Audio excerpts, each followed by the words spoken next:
जय श्री राधा रानी। राधा अष्टमी की कथा। रमा नाम की एक स्त्री थी जो किसी गांव में रहती थी।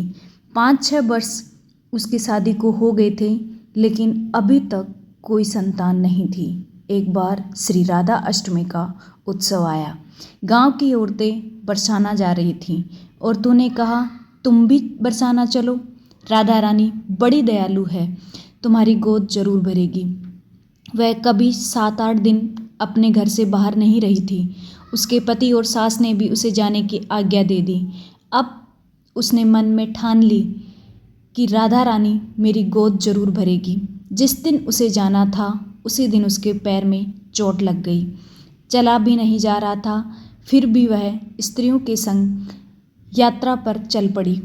सारे रास्ते ट्रेन में राधा कृष्ण का जाप कीर्तन चलता रहा। इस प्रकार सभी स्त्रियों के साथ वह बरसाना पहुंच गई। सभी नहा धोकर राधा जी के मंदिर में जाने के लिए तैयार हुई। राधा जी के महल में जब जाते हैं तो ऊपर बहुत सी सीढ़ियाँ चढ़नी पड़ती हैं। जैसे ही सीढ़ियाँ चढ़ने लगी, वह स्त्रियों को बोली कि तुम लोग आगे आगे चलो, मैं धीरे धीरे सीढ़ियों से आ रही हूँ। पैर में चोट लगने की वजह से चला भी नहीं जा रहा था। 2-4 सीढ़ियाँ चढ़ने के बाद उसका पैर मुड़ गया और वह नीचे गिरने लगी। तभी एक 7-8 साल की कन्या उसका हाथ पकड़ लिया।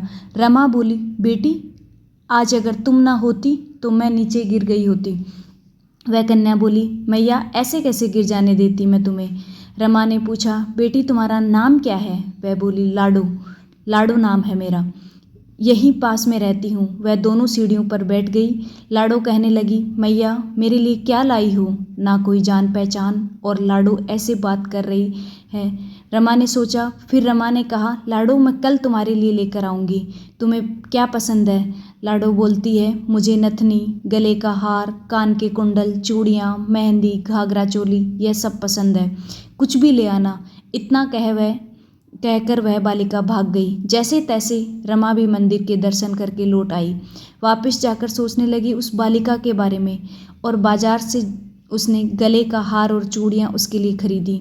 अगले दिन वहीं जहाँ मिले थे वह लाडो उसका इंतजार करते मिली।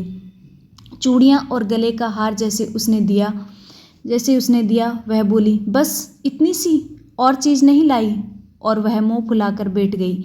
तब रमा बोली, अभी मैं 8 दिन यहीं पर हूँ, रोज़ तुम्हारे लिए कुछ ना कुछ लाया करूँगी। यह सुनकर लाडो उसकी गोद में बैठ गई और गले से लग गई। रमा तो रोने लगी, जैसे एक संतान मिल गई हो। खूब प्यार से उसके सिर पर हाथ फेरा। ऐसे ही वह फिर चली गई। रमा ने मंदिर से आकर घाघरा और चोली उसके लिए बनवाए, रोज कुछ ना कुछ उसे देती। एक दिन रमा कहती है, अब यह सारी चीज़ मुझे पहनकर भी दिखाओ, कैसी लगती है। लाडो बोली, कल राधा अष्टमी है, कल पहनूंगी। इस बार लाडो के साथ एक लड़का भी था।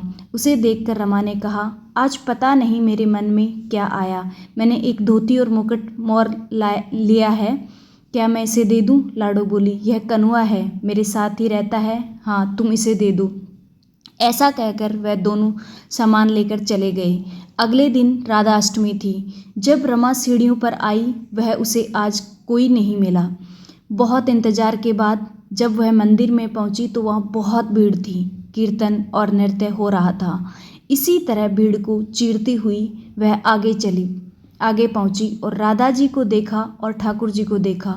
वही सामान सब जो मैं लाई थी उन्होंने धारण किया हुआ था। वह पत्थर सी हो गई, आंखों में आंसू बहने लगे। बात समझते देर ना लगी कि वह लाडो राधा जी और कन्हैया कृष्ण जी हैं। स्वयं जगत के पालनहार उसके पास आते हैं। राधा जी उसकी गोद में बैठती है और उसे मात्र सुख प्रदान करती है।